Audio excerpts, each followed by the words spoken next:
listener production. Hey, Helen Smith here with you. Welcome to The Briefing.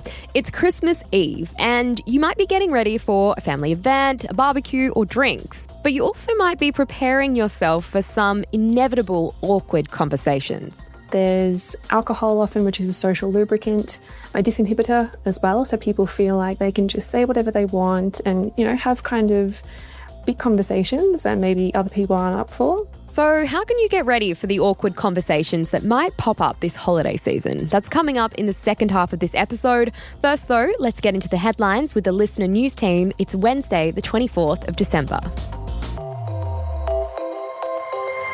Good morning, I'm James Lake. Anthony Albanese has released his official Christmas message to the nation, acknowledging the challenging fortnight for many Australians in the wake of the Bondi terror attack. Christmas will feel different this year. After the terror inflicted on Jewish Australians celebrating Hanukkah at Bondi Beach, we feel the weight of sorrow in our hearts. As Christmas brings the message of love and compassion, we grieve those whose lives were stolen and those whose lives were changed forever. A Bankstown Islamic Centre linked to alleged terrorist Naveed Akram has been shut down for breaching planning laws. The facility had been approved by council as a medical clinic, but was instead being used as a prayer hall. And Aussie bargain hunters are expected to spend nearly $4 billion now during the Boxing Day sales, but the ACCC wants us to be extra vigilant. Authorities are watching closely to catch retailers hiking prices before applying discounts. Experts say the psychological lure of a bargain can make many people less cautious. Thanks to the Listener Newsroom for those headlines. Now it's time to get into our deep dive into how to handle awkward conversations this Christmas. As you settle in or get ready for a family gathering, how many times over the holiday season have you found yourself stuck with a relative you'd rather avoid?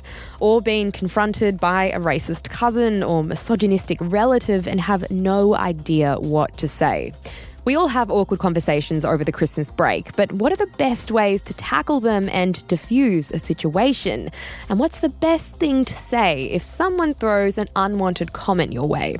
Carly Dober is the director of the Australian Association of Psychologists and an expert in tackling awkward conversations around the dinner table. Carly, why do awkward or heated conversations seem to pop up more often during the holidays? Is it a combination of alcohol or spending too much time together, or maybe just having a lot of opinions in the same room?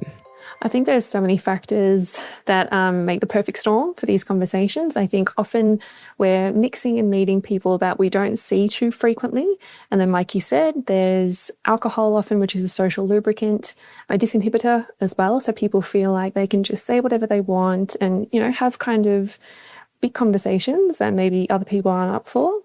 There's also a bit of joy and festivity in the air, and also people that might be genuinely excited to catch up with you and see what's happening in your life and not really be able to read how you're responding to that.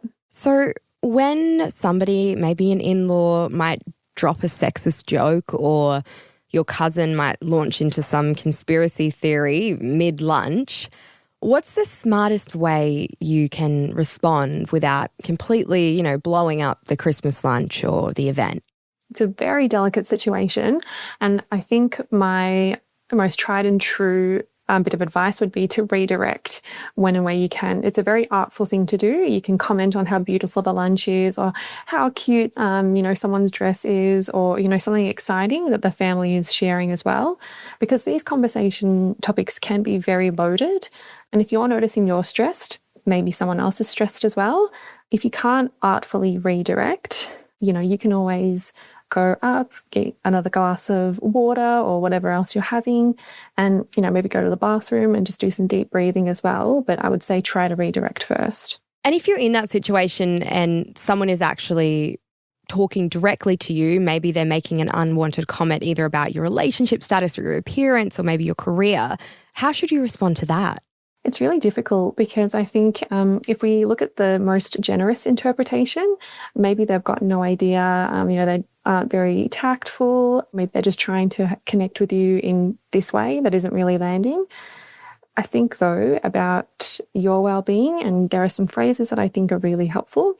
You could, depending on your relationship with the person, you could say, I'm surprised that you feel comfortable to say that to me. You could say, what's an odd thing to ask or to say out loud? You could ask them to please repeat that and maybe give them the opportunity to really think about what they're asking you or saying to you. A bit more directly is just to say, yep, look, I'm not comfortable to talk about this. Can we move on to another subject? If they are talking about your weight, like, I'm happy and healthy, thank you for noticing. If they're asking you about something like marriage or kids or, a stressful situation, you'll be the first to know if anything changes. Those are some great options there. I really like those. What if, though, you say something like this, you respond really well, and you're just stuck with this family member or somebody who clearly just wants to bait you because they know you have different views from them? Then we have to engage our wise mind and think, how am I best going to use my energy today? What will be best for me and the people around us? And remember, you don't have to talk to people that are intent on ruining your hour or your day or making you feel like crap. You can just, walk away and say, I've got to excuse myself. Sorry, I've got to go to the bathroom, or I've got to go help out auntie or the kids, grandma. You don't have to stay there. You could even go for a walk around the block with a friend or a family member or someone else who's there and, talk about how difficult that was for you. But you certainly don't have to stay there and put yourself through that either.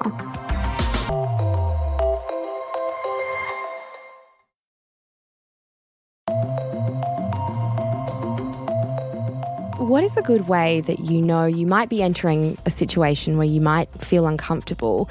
Is there a good way that you can set healthy boundaries before going to an event or maybe Christmas lunch?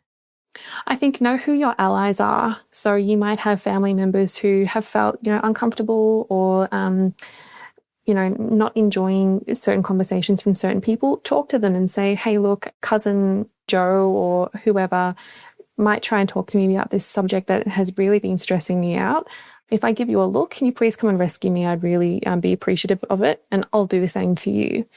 So know who your allies are, make a bit of a plan. Also, stick to your strengths. If, again, you're really good in the kitchen, you can offer to give someone a hand or clean up if you want some kind of safety plan in your mind to get you out of these situations. It can be really difficult, and I think mentally planning things to make your day easier and less stressful are going to be really important. Now, apart from our words, how can we use our body language at all to help diffuse a situation? Really difficult because some people have very strong tells, like my face tells you when I am, enjoying the conversation or when I'm just over it. For those who are very expressive, I encourage people to engage deep breathing when am I possible. People always say, I breathe all the time. What's the point? You can change your physiological state from fight or flight. If you're talking about or being interrogated about something incredibly personal or stressful, to rest and digest, a more relaxed state. By doing deep diaphragmatic breaths, no one really can tell that you're breathing in a different way if they're looking at you. Try that first. And then, try to have like a serene, calm look on your face when and where possible, if it is safe to do so.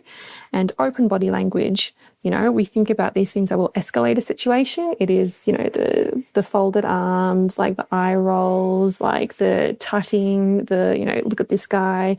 So anything that you think will escalate a situation, try your hardest not to do that, because again, this energy is coming from you, it's being expended, and it might take away from the rest of what could be a lovely day for you and the people that you want to be around.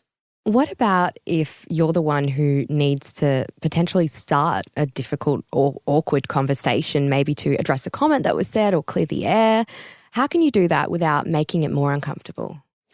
I think of how strong shame and embarrassment are and how they can make people very defensive. So I do encourage people, when and where it is possible, to pull the person aside that you might want to have a discussion with and just say, hey, I was wondering if I could chat to you about something. If you're doing it in front of everyone, a family of 50, they are probably going to feel ganged up on or attacked, and we don't really want that for anyone in most circumstances, right? Unless there's something egregiously rude and wrong with what was said. But, try to take them aside, ensure that you're both in a calm state, as much as you can. And use I statements. I noticed that you were speaking about, mine or my sister's weight a lot. And I just want to let you know that that's actually really hard for us to hear. We've struggled with how we feel about our bodies for a very long time. And it actually takes us quite a long time to get over something like that. I'm not sure if you knew that about us. Okay, with all of that said, what would be a piece of advice that you'd give someone to prepare for entering a situation that they might know might get a little bit uncomfortable? Just that I think often holidays can be tricky for people because we might be around people where there are a lot of historical ruptures and pain. So already we're walking into a stressful situation.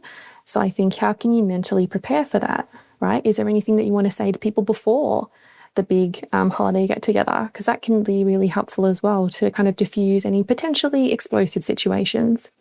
I think about times in your life where you've had uncomfortable situations and you've escaped, you've felt fine afterwards, or you've handled it in a really mature way that is really aligned to your values.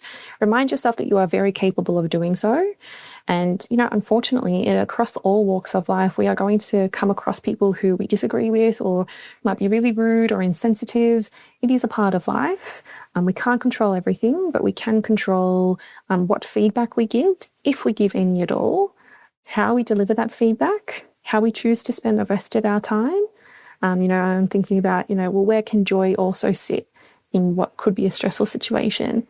And also, what can you do afterwards that is quite fun and de-stressing? Some people might run a bath, they might catch up with friends, they might go for a run.